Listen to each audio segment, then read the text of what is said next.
faith in love, yeah, that's the deal. WC and Maria, bringing that glow. Tuesday nights is the show you gotta know. Love ain't a moment, it's a movement we found. Beyond the vows, where the real talk sounds. From single to married, decades deep.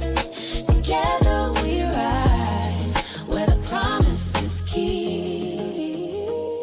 Lessons in laughter, faith in the mix. Every story a bond, every challenge a fix. SKST, Tune in, don't be late. 7 p.m. Fan trip. Let's elevate. So come vibe with us.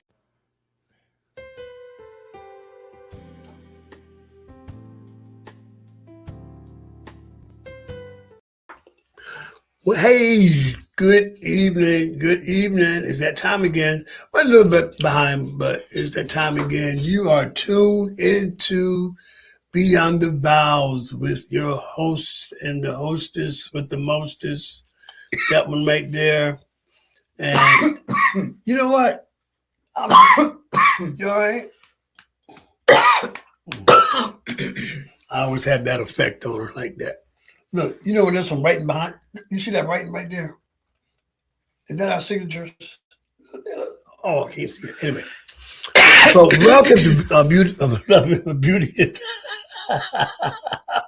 Beyond the Vows. And we come to you every Tuesday night here on SKST TV Radio Podcast Studios here in the beautiful city of Virginia Beach. And honey, how you feeling? Okay. Sure. Mm-hmm. You're not very talkative. No, not tonight. Yes, you gotta be. Mm-mm. Yes, you have to be. You have to be. So first, just want to tell you about our sponsor, which is deafchildhope.org. Deafchildhope.org. And that is our wonderful, wonderful organization where we get to partner and sponsor children all over the world who are not only in poverty, but they are also deaf.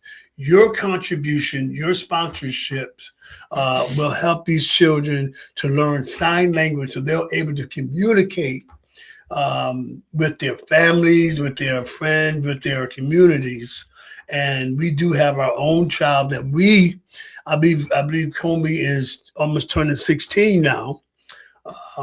It's been since last year that we sponsored him, and he is in the Congo. So again, go to deafchildhope.org and see what beautiful child you will be able to sponsor today. Okay.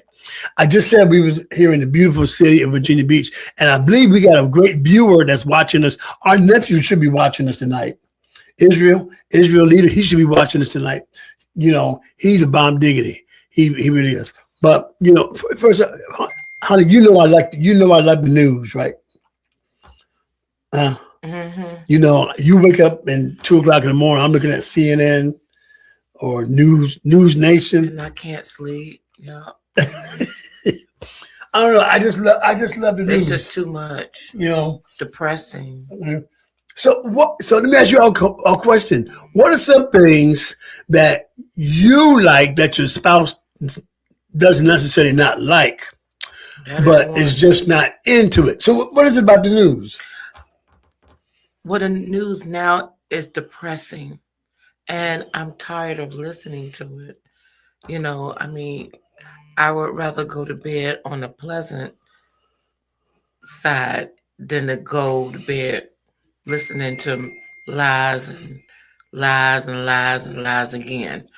It doesn't do anything for me. Well, we do listen to the Tonight Show. That's fun, Tonight Show. And sometimes everybody up there is not all is. Well, you know, I always change. It's like when Jimmy does his bits, and then when he starts bringing his guests on, we may turn it to Food Network. Yeah. You like Food Network? Yeah. Yeah. I like to get sleep too. Yeah, but you always ask me, why are you always looking at food? No, why you always looking at the CNN is what I complain about because I'm sick of that mess. Every time you turn around, Well, I mean, I like to it's be too much. informed. Well, You know, it's lies. They're being shared, and I just don't. I don't want to go to bed thinking about it, waking up to it. yeah. That's a Well, bit much for me. well, we got one of the biggest liars ever. I'm just saying. The occupant of the White House. I don't want to have to do that every night. Yeah. Well, I mean, but say the form, just like the other day, Sunday, we went to the UPS I went to take something back. Then we went to the Dollar Tree afterwards. Mm-hmm. And that same complex that we were at, that night there was a shooting and 7 people got shot. Yeah. And I always think about that there's been things that have happened at places where we were, the Walmart shooting in Chesapeake, when you worked at the hospital, and I was just, I think I dropped you off and then I stopped by there to get some stuff and went home. And the next thing you know, you hear there's a shooting, in there. So that's one thing we always look out for, is thanking God for his protection, but there's just so many things going on there. Gas is just outrageous. Mm-hmm.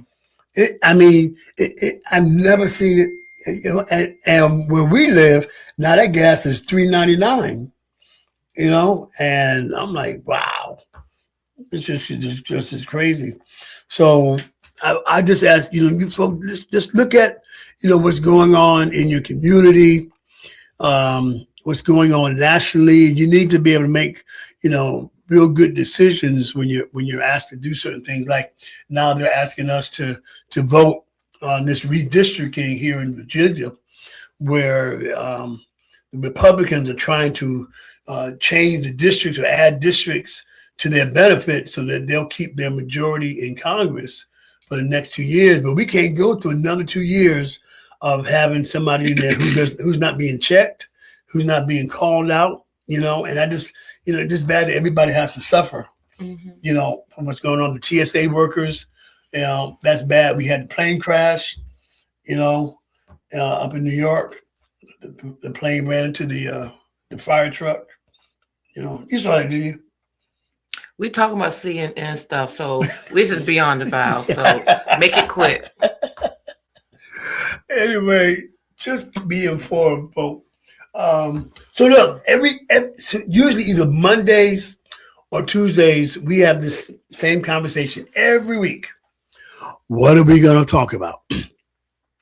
So, but we have some, next week we're going to have Pastor Byron and his wife back next week, which is going to be really exciting. We had a fun time when they were here the first time. So what I really wanted to talk about tonight, if it's okay with you, I want to talk about effective communication. Okay, effective communication. And we was on our way here, and I was reading something to Maria, and she said, "Well, that don't work for everybody." And I was like, "Why you always negative? Everything we say is not going to work for everybody." Okay, these are just some suggestions that you try. I mean, there's so many things that you could try, and you do what works for you. Whether you're a married couple, whether you're somebody you're engaged, or whatever, you do. It's just trial and error. You do what works What's best for you? Huh? What's best for you? Have you tried any of this stuff? Yeah. You have? When? What do you mean when? I'll just ask a question. You don't know? Mm-mm. See, call me out again on the air. No, I'm not Yes, calling you are. out. Yes, you are. No, I'm not. I'm just saying, you Listen, want to talk about stuff. but I don't always have to have done everything that I'm suggesting. That's why I research and I'm finding different things that we can do. So I said something to you about topics, exploring, and how to do. So we talk about icebreakers. Okay, you actually need icebreakers in your relationship. What's the need for an icebreaker? Because like sometimes you just can't blurt out something, and the person that's receiving it be all caught off guard. You know what I'm saying? But You got to be able to. So you're saying, in order for me to have a conversation with you, I got to do an icebreaker in order just to talk instead of just talking. I mean, no. If it's something deep, you just can't just go wham, hit you with. You can't just hit them with it. You know, you gotta kind of prepare you the way for a question that's going to be asked of you. That's going to make you think a lot, because a lot of things you just can't answer right away. And if you don't answer it, silence does not mean you haven't heard the question. It means that person's really trying to, you know, digest it, you know, because, you know, I think one time, we were asleep, and I guess you don't think I was asleep, but you asked me something in the middle of the night, something about life or something like that, and I'm dead asleep. So I'm trying to think about what it is you had just asked me, on top of I'm still dozy, you know, stuff like that.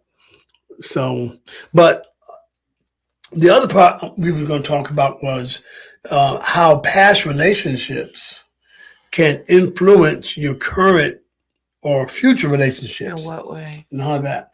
Well, I mean, like if you've had a bad relationship in the past, okay, and it really damaged you, do you take that into a new relationship? And then when you see something or behavior that was like that, do you immediately regress? Yeah. You know, you immediately regress. Why is that? Yeah.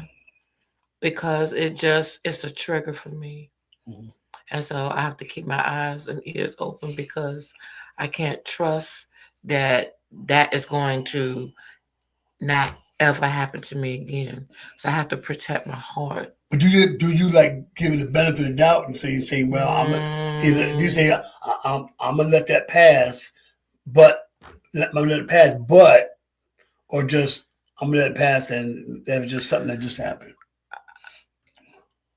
Maybe the first time, but if it happens a second time, no, I can't let it go. So how do you think people should deal with triggers? Well, first they have to talk about it, and they have to be in a safe space, and someone has to make sure that they're safe when they talk about it, not trying to bash nobody or make anybody feel bad. Safe, like? I'm talking about in a relationship when there's two people. They should be able to communicate. They should be able to express how they feel without the other person getting upset, getting angry, taking it out on them.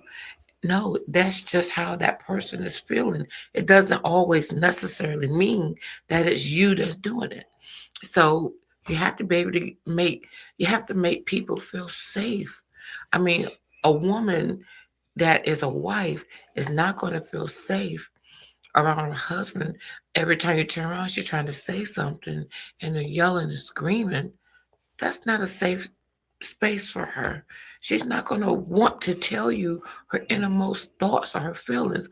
Or you got to be able to allow her to be able to express herself, to be able to share what's on her heart. Because apparently you don't really know anybody. You know, that person may not even know what's on their heart, you know. So you got to be able to listen. You got to be able to listen with understanding. You may not always understand, you know, because sometimes, you know, wives, we don't always understand. And men, I know sometimes you don't always understand, but it's a point about listening. Somebody got to listen and somebody got to talk. You know, it's just up to you what you do with it.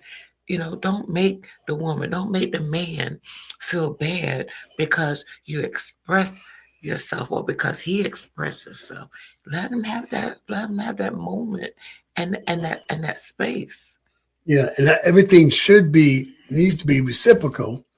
And right, with each and other, then we should not get to the point where we can't be told anything. No, never that. Yeah, I mean, like if I'm pointing something out, let's say I'm pointing something out to you that I'm trying to let you see something that, whether either way it goes, should always get our defenses up that you're being attacked, because a lot of times we're saying something to each other, or pointing out something that we may not even know that we're doing. I understand. And it's good to point it out and then allow, rather than bashing them with that they're not doing it right, is make your point, say what you have to say, and let it marinate with the person who you talk, who you're talking to, and let them figure out, am I really doing that? But it's all about delivery, because some people don't know how to talk to each other. And that's true. If it's something that you want to say, just like I'm talking in a mellow voice, I don't have to raise my voice to have anybody hear me. I'm talking in a mellow voice.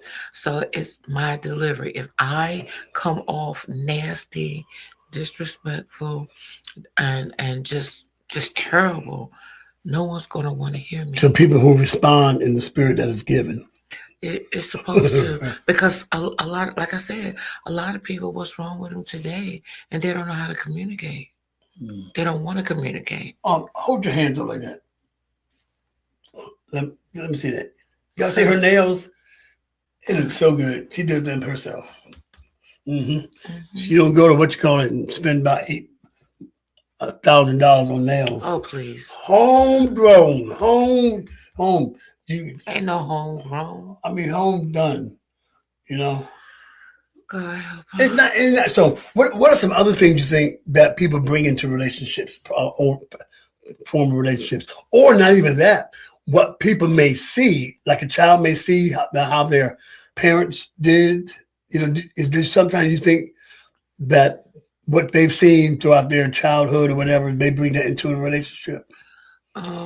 You said what now? Like children, they see their mom and dad, they grow up and mom and dad act a certain way, and the kid is around that all the time.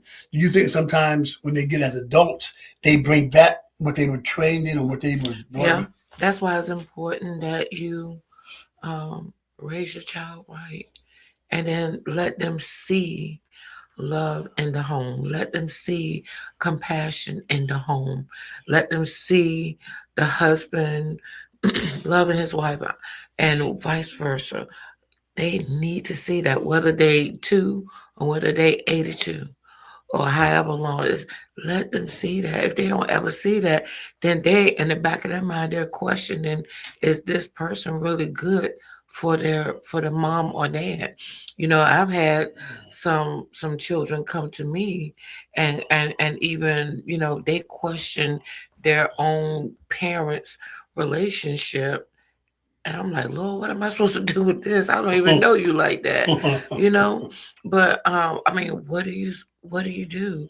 But you have to set an example, and that's very important. Yeah, because stuff that you're born with, like my mother was very, very loving. She was always a hugger. She would always kisses on the cheek, and she was just so affectionate. My dad was the opposite, and I don't know if we question whether my dad really loved us. I mean, he would grind. He would make sure we had what it is we needed and things like that. And then later on, I found some things about him that I just didn't like. So do you think you got some attributes from him that's affecting you today? Yeah, I've had. Sometimes, he didn't always tell us that I love you. It wasn't until like maybe a year or 2 before he passed away, he started, kind of, expressing us. So the way we kind of grew up was the man just does what they got to do to take care of the family. You don't have to be emotional. You don't have to be vulnerable and stuff like that. I mean, that's what we experienced. But like I said, my mother was on the opposite side of that, which there was a part of us that was, really compassionate and, that kind of stuff. And I did say after a few failed marriages that I would, not somebody has to break the cycle. Have you broken it? Somebody has to break the cycle. So what did you do to break it? I mean, I didn't want to do like my dad did. You know what I'm saying? Mm-hmm. I don't think nobody else deserved that. Like I said, the last 2 years before he died, our relationship was great. But, and I can't say it was too late, but I did, I did have a good. I was able to be emotional and cry at my dad's funeral because if I don't think if we had not reconciled, I don't even know if I would have even gone. You It's know, crazy. but like I said, it's just you got to be determined to break the cycle. Are we gonna fall back every now and then? Yes. But let me Are we ask you a gonna question, backslide though. every now and then? Yes. Backslide. Backslide to something, a behavior that we said we would never do. You know what I'm saying? And we can have a temporary lapse of judgment and stuff like that. But just as long as they don't stay in that state. But you know what? And that I think that's the issue, that when someone brings up something just like you were saying, and bring it to their attention that they are doing, and they continue to do it, what does the other party do?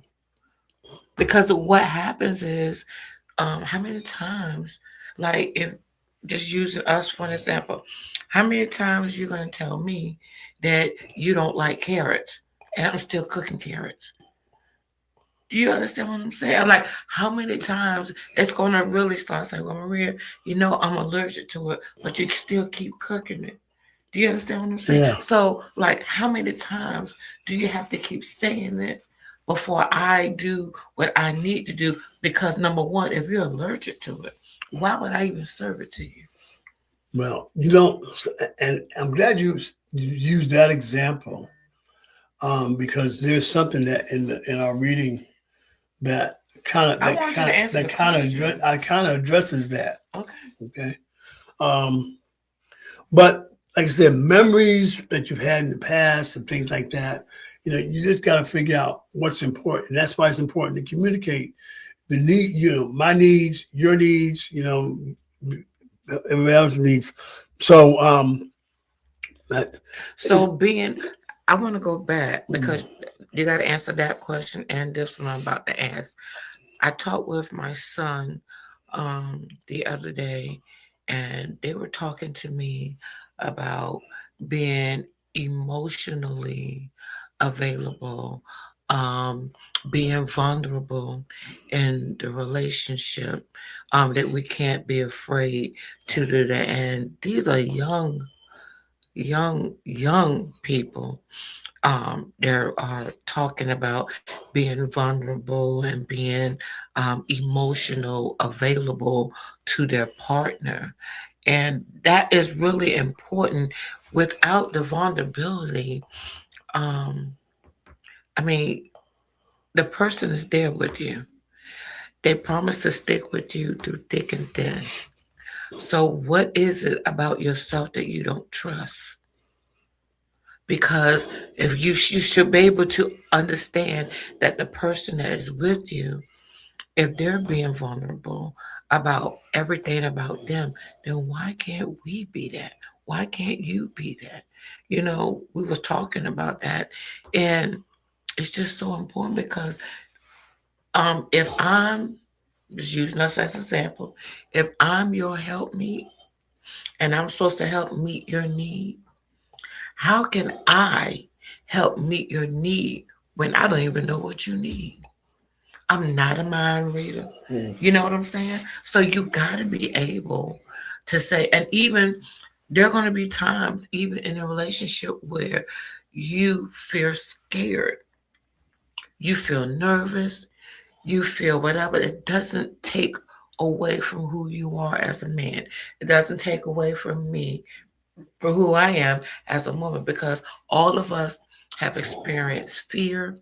We've experienced being scared. We're experienced of not even knowing how to do things. All of that, but we can't be afraid to even speak that, so that our partner will understand where we are. Because a lot of times the reason why we're not getting it together like we should is because we don't understand where our partner is. And so in order to understand where they are, like I said, we're not mind readers. You can't read my mind and tell me how I feel, right? but did you ever tell me that we should have a certain connection, that I should know when you're either when you're sick or when you're upset or when you're been thought about something? Oh, or I'm Is that the saying same that as my reading? no, that's not. No, no. I'm saying that we should be so connected um, in our relationship that you should be able to pick me up. You should be able to know when something's bothering me, and then you come and say, "Hey, Maria, you're not acting the same. What's bothering you? I don't know what it is, but I know something." But can that also come from like if like for instance, if that going back to the carrots, okay? If I've told you I don't like carrots, you keep making them, and every time you put a plate of carrots in front of me, I'm just sitting there mad, not talking and stuff like that, then you would know why I'm mad, right? Yeah, because if you keep saying it and I'm still doing what you asking me not to do, that's a problem. Right. But I'm talking about this mind reading thing also has to not not so called mind reading, but Discernment. not even discernment, because discernment to me is something kind of spiritual, kind of But But I'm talking about if I know something that you don't like and you're doing it then anyway. do it, then I already know what your response is going to be. So I don't even have to ask you what's wrong with you. But the thing, but no, that's being you're not being considerate of me when that happens. No. You were talking about this mind reading, and we need to know each other. Right. So And, if you but certain things you know because of history. so okay, if That's there's the something separation right there. but no, I don't agree. Yeah, I'm saying if I already know you don't look, if I know you don't like me to leave the toilet seat up, and I leave it up. You're just Then being defiant and no, you're just no. doing Even, things the way you want to do. You're not considerate. But I'm saying I That's don't not have to be in consideration. tune with you because I already know that you. I'm saying being in tune with you versus what we actually know that's going to cause, I don't agree. I don't agree because if I kept doing something that you don't like and you ask me not to do it, what happens? You'll get upset, right? And what else will happen? If I kept doing something that you asked me not to do, and I constantly did it, and you know what I did, you already know, but I'm still doing it. Right, but that's not what I'm talking about. I'm talking about we're not. You said we're not mind readers, okay? You don't have to be a mind reader to know that something that upsets you or upsets me or upsets them. That's different than being in tune with each other and can feeling when something's wrong, even if there's nothing going on. You were saying something in me should say, like you just said, Maria's not acting the way she normally acts, and you could be dealing with something that I have totally no knowledge of, right? Right? I guess. Just like a soap opera pause. Like a soap opera, they ask a question and also they look at the camera. So I'm just saying there's a difference. But all of it goes back down to communication. Communicating the needs of each other. And the other thing is not judging. You can't judge me for not liking carrots. No. But the thing is to find out why I don't like carrots. I just told you the answer. Why? Because I told you if I'm serving you carrots and you said, Maria, you already know I'm allergic to them, and I still keep doing, I gave you the answer. But I'm still doing it anyway. You probably don't have your listening ear on, but I did say that. So if I'm serving you something that is allergic to you, then I know that this is going to make you sick. Well, why would I keep doing it? Right, Why? right. But you don't have to be in tune with me to know that. But if you've already shared that with me, just like if I share something with you and I'm like, hey, can you not do so and so, but you do it anyway? Then, let me put it on myself. if I kept doing the very thing that you asked me not to do, knowing that you're allergic to it, then how would that make you feel about me? Because you would be one of the, like them African videos where they be putting poison in people's food, and the maid says, "Change it, let you drink." You ain't answer my question. I would have an issue. You would have an issue, and you would be upset with me, and I wouldn't be. I would be like not considerate of your feelings, right? Only thing I would be feeling good about is you wasted your time cooking carrots, because I ain't gonna eat it. But that's Actually, beyond the point. Have you ever had carrots and cabbage? Well, answer the question. I'm just saying. Answer the question. What? Answer the question. How would I look to you? You would look really bad. Right. And then that'll make you feel some kind of way. Well, right? Not only will you feel some kind of way, you'll start withdrawing from me. And you're wondering, well, why is she continuing to do stuff that I asked her not to do? Okay. Well, look, we're going to come right back after this commercial break, and we're going to talk more about effective communication in relationship and some questions that you can ask each other right here on Beyond the Vows.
with deep questions effectively. Sometimes deep questions can scare you because you don't know what's going to come out of the other partner's mouth or what they're going to ask you if you you're prepared for it. So, like I said, the disclaimer is these are not what we may all do all the time or what whatever works for you. We're going just going to give you some suggestions, things that and everything is about timing. Okay, especially when it comes to talking about something that's real deep. Timing is everything. So you got to pick a time when there's nothing going on. No phone calls, no family, no children, no distractions or stuff like that. And you would say go to a neutral place. Hey, this, we could go to the bedroom. Or why don't we go outside and take a walk? Or what do you think about that? Yeah.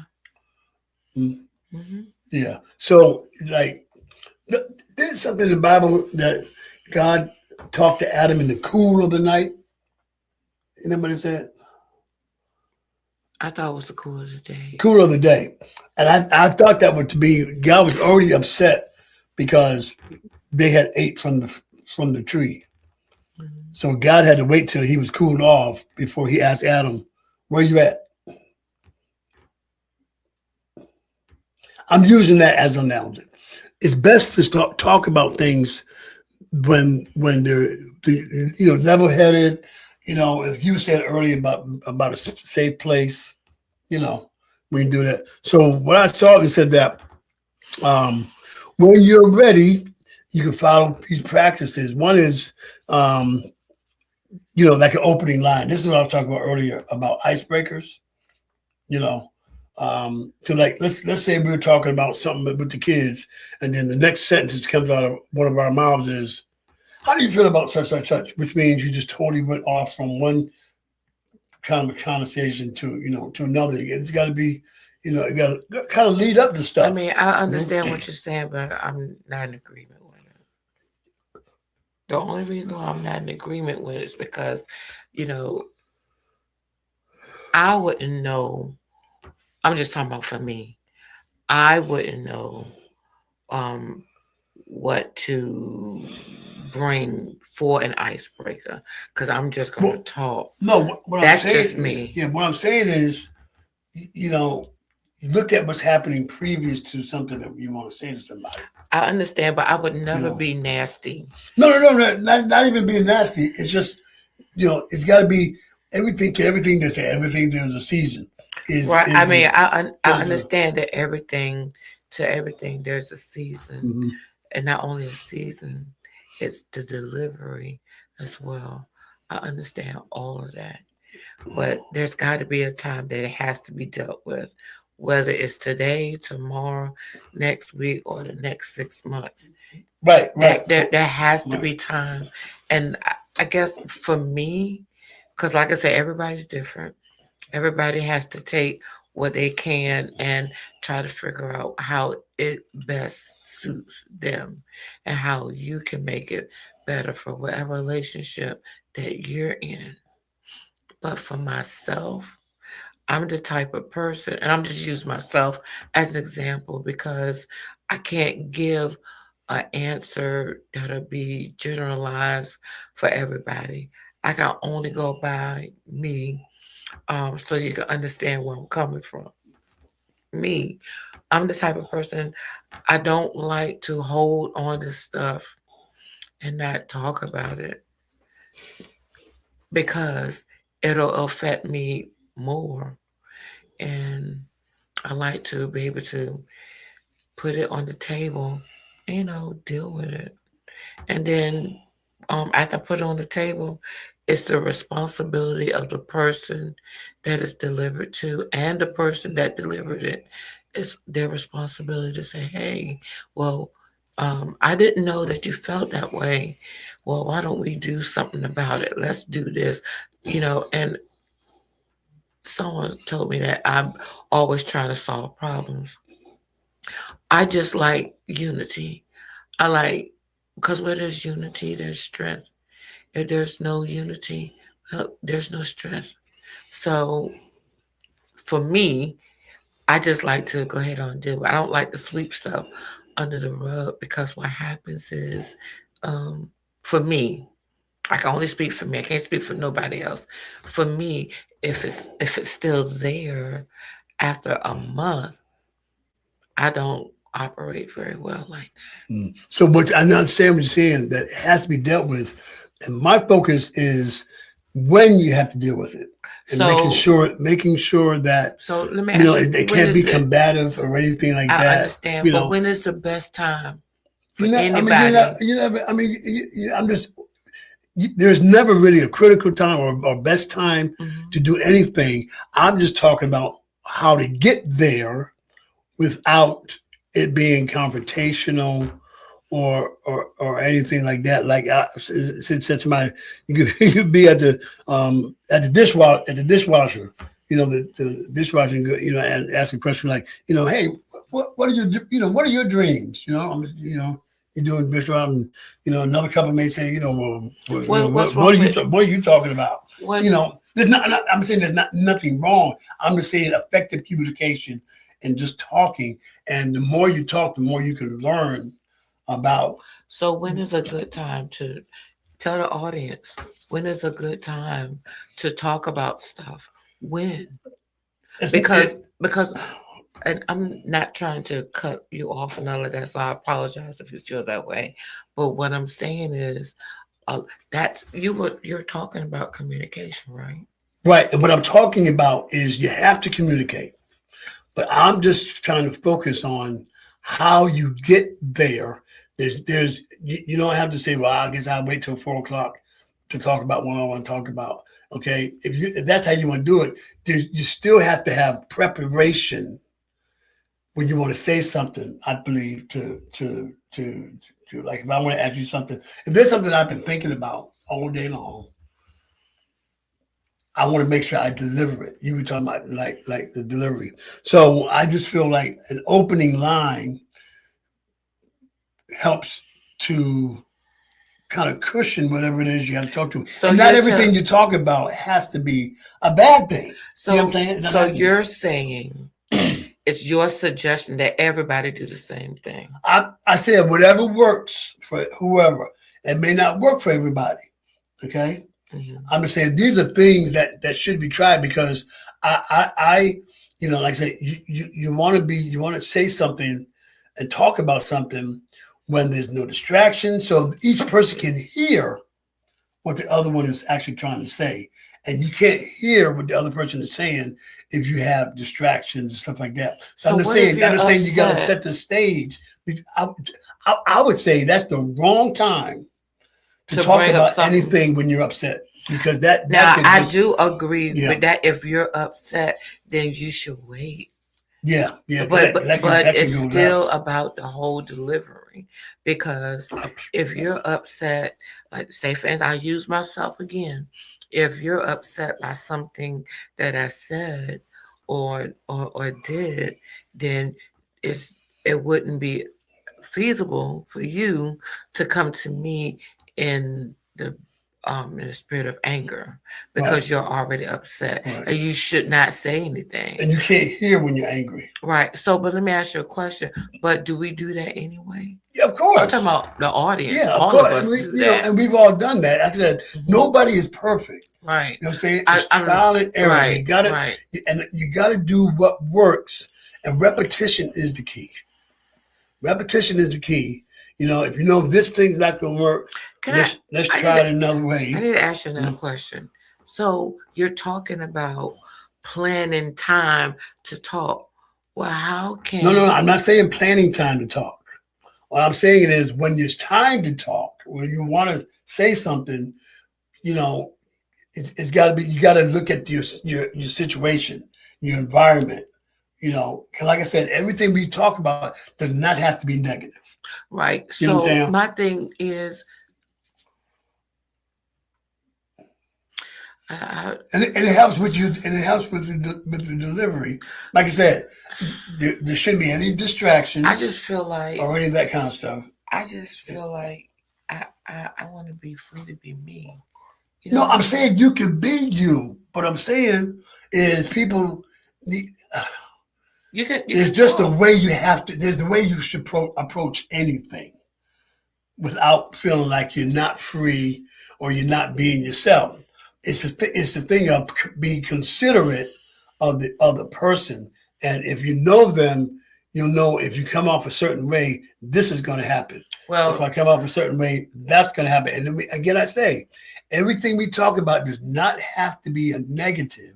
It could be just a life question, or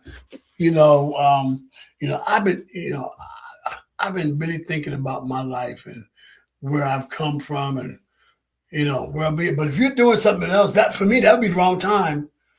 Because if you're engaged in something, okay, and I just stop you out of what you're engaged in and get you to focus on what I'm asking you or what's going to be, I think that's inconsiderate. Because you got to look at, for instance, my uncle just passed yesterday, okay, and it would have been the wrong time. I'm devastated. My uncle's gone. That would be the wrong time. Like if you had something on your heart that you really want to talk about, that was going to be deep, and you started asking me about it or talking about it, I'd be like, I just lost my uncle. Can I grieve? Or, you know what I'm saying? That's my whole thing. It's not about when you talk, it's how you prepare to do it. You could do it in that moment, but it has to be, whatever is done has to be talked about. But I'm just saying how we do it and be effective, where you still walk away in love. You still, whether if you're not married, you walk away. I understand. No hurt or nothing understand like that. What you're saying. That may work for you. Yeah, but go. That's all I was going to say. Oh, I'm saying so. So you can use the opening line. The other is set psychological boundaries. Check that out. So it says, don't interrupt your partner when they're talking. Avoid playing therapist. That's the big thing. We try to fix each other. People try to fix each other. Like they know how you should, respond to something, how you should act to something, and basically really giving unsolicited advice. Our job is just to listen to each other, be apathetic with, what's being said, and sometimes try to see things from, from their point of, how they're coming out with it. So, because like you said before, you can't assume what your partner is thinking. So the other is you ask open-minded questions. Okay. Like, what goes through your mind when I do such, or what goes through what do you be thinking about when you do a certain thing, this, that, and the other. And it's just constantly getting to know each other. Stay curious about your partner. The goal, I believe, in marriage and any relationship is to know your partner better. And the better you agree with that? Oh, yeah. To know your partner better, and the more you know about your partner, the more smoother things can be. But it's hard to. I'm just saying that. I understand what you're saying, and I use this as an example. At work, we have different papers, right? And different papers we have to give to everyone, because we have to base it on case by case, right?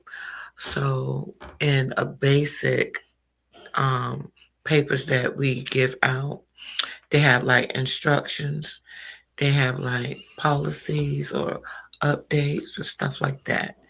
And just because there's an update up there, it doesn't mean that it pertains to you. It means it pertains to the person that we're trying to convey something to, right? Mm. So it's important that we as men and women, that we understand what we have, right?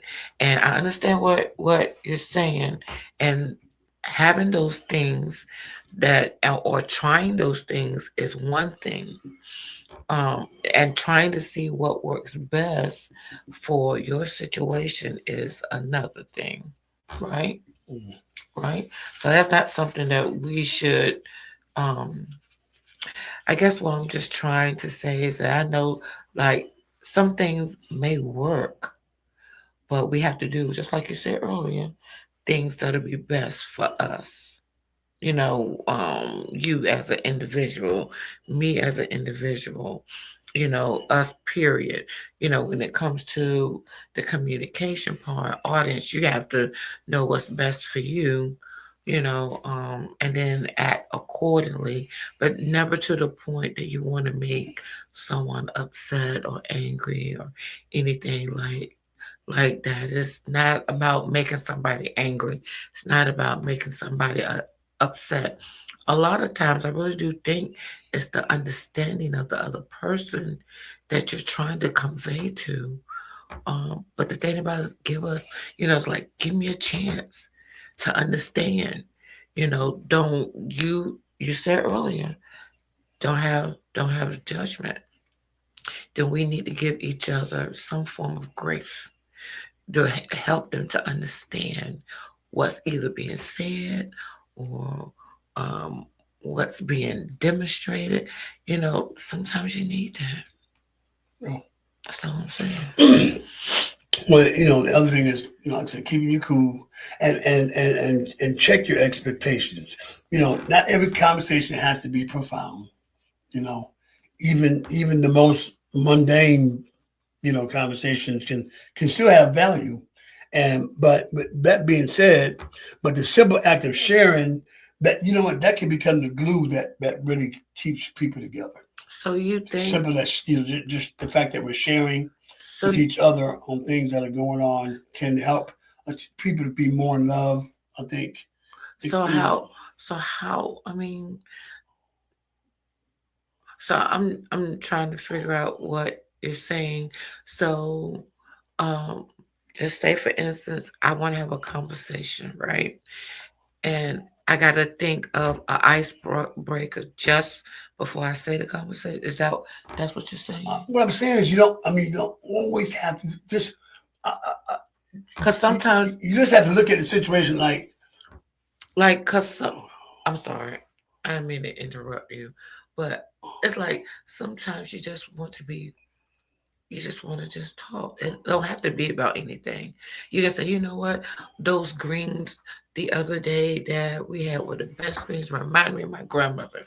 You know what I'm saying? I mean, that's that's fine. I think I'm more talking about deep conversations.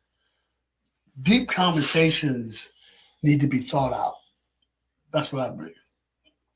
I think they really need to be thought out. But do you ever think sometimes when it comes to deep conversations that it's ever going to be addressed? I'm saying, if you prepare either way, every deep conversation can be handled. But I'm just saying, it's how you get to that deep conversation. It's got. I just feel like there should be some preparation. It's almost like a person with Tourette's just blurting out stuff, and you'd be like, "What in the world? Where'd that come from?" I just think when you love somebody, and when you really love somebody, I mean, truly love somebody, you don't have to have a pomp and circumstance just to have a conversation. And it's when you really love somebody and when you're in love with somebody, for real, you can come and you can talk to them. Just like Jesus doesn't demand for us to come to him a certain kind of way. He said, come as you are. You can be football naked, don't matter. Right. We can't put ourselves in his category because but I'm saying, he is all knowing, all forgiving, and he is not in the flesh. We can be in our flesh. That is so true. But it's like You got to try to conjure up something before you make a conversation, whether it's, a deep, I'll use your words, a deep conversation. Like if I need God to do something for me, I just talk to him. I don't have to say, well, God, the other day I cast out devils in your name, and the other day I healed the sick. Now, God, I need you. No, God, look, you know who I am. You know how I feel. God, la la la la la la la la la. You know what I'm saying? Because he already knows it before you say it. We don't know it before you say it. I understand. But then, like I said earlier, it goes back to love. When you love that person. But I'm just saying, it doesn't mean you don't love that person. I'm just saying, be considerate. And I'm saying, guys, it's something that's really, really, really deep that's on your heart that you have to discuss, and that there's no way around it. You got to deal with that issue. All I'm saying is prepare your spouse, prepare your partner, prepare your friend. Somehow, just don't blurt it out.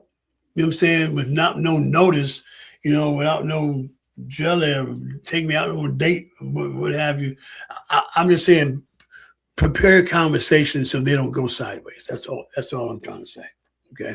So look, there's we got about another almost about 2 minutes. So sharing some things to know about your spouse or about your partner, like for instance, simple. These are fun questions. Like Maria, if you won the lottery, if we was playing the lottery, if you won the lottery, what would you do? Pay bills. Huh? Pay bills. Pay bills? Mm-hmm. Mm-hmm. What's the worst fashion trend that you ever followed? Not sure. You never followed no fashion? I mean, stuff like... I'm not really... I followed that Jerry curl back in the day. Mm-hmm. You remember the Jerry curl? If you had a superpower, what would it be? To disappear. Why would you disappear? Because sometimes I don't want to be in places where I am. Huh? Yeah. Sometimes I want to be somewhere else. Oh, I thought you... So, okay. Most people want to be invisible so they can be in places so they can see what's going on. No. And, I'm not even interested in what's going on. I just want to be somewhere else. So if I had superpowers, I would be in a place where I think it's a whole lot of peace and water and serenity and love, and I would be right there. That's what I would be. So what would your costume look like? Nanya. What? Nanya. I would love to be Superman because I like to do a lot of things. I like to have that strength to do it and speed to get there to do it. So, but anyway, guys, we thank you so much for joining us here on Beyond the Vows. You can check us out at skstv@gmail.com. beyondthevows.skstv@gmail.com. Check us out, and don't forget, check out deathhope.org to see some of these great kids. All right. Well, listen, we'll see you next week. We'll have our special guest, Pastor Byron Collins, and First Lady Collins will be with us, and we're going to have some fun next week. We're going to talk about some good stuff. Anyway, so anyway, we'll see you later, and join us then.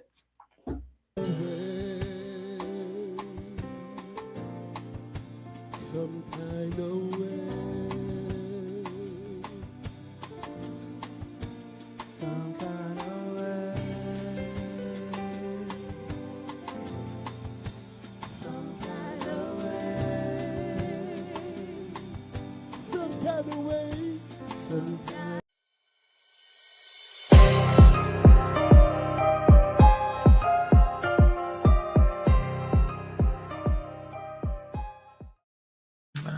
You are putting my blast because you answered.